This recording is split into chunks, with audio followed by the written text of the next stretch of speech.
በስመ አብ ወወልድ ወመንፈስ ቅዱስ አሐዱ አምላክ። ሰላም ፍትዋት ተኸታተልቲ መቃልሕ ተዋህዶ ሚድያ ንሎም ዝበልናዮ ዜና ሒዝናልኩም ቀሪብና ኣለና። ክትከታተሉና ድማ ብኽብሪ ንዕድም።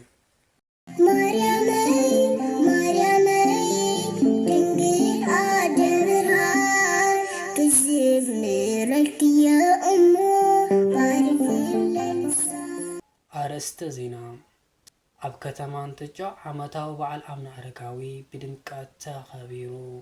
ካብ ዋዜማ ጀሚሩ ክሳብ ሰርክ ቅዳሴ ብድምቀት ዝተኸበረ እዚ በዓል ኣብ ምርኢት ኣውደ ምህረት እውን ብሊቃውንተ ቤተ ክርስቲያንን ሰንበት ትምህርቲ ቤትን ብመዝሙር ስብከትን ወረብን ብድምቀት ተኸቢሩ እዩ። ንዘርዝሩ መሳርሕትና ወለተ ዋህድ ክትቐርበልና እዮም።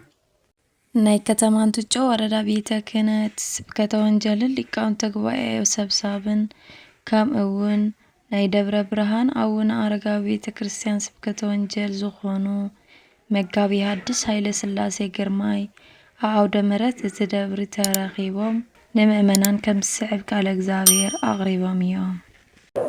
እግዚአብሔር ብዝሃበና ሃፍቲ ንዕገብ ንኣብልዐኒ ንበል። ስለዚ ንሕና ዘይሓዝናዮ ከምቲ ህበይ ዝበልክዎ ዘይሓዝናዮ ክንሕዝ ተመልከትዎም። ዝሓዝናዮ እናለቐቕና ኢና ንርከብ።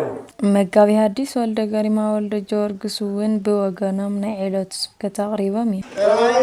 ወይ ከዓ ቅርሺ ዘይፈለጥ ቤተክርስቲያን እቲ ምስጋና ናይ እግዚአብሔር መስዋዕት ተፈርዱ ሰንበት ትምህርቲ ቤት ደብረ ብርሃን ኣቡነ ኣረጋዊ እውን ነቲ በዓል ከም ስዕብ ኣወቂቦም መውዒሎም እዮም።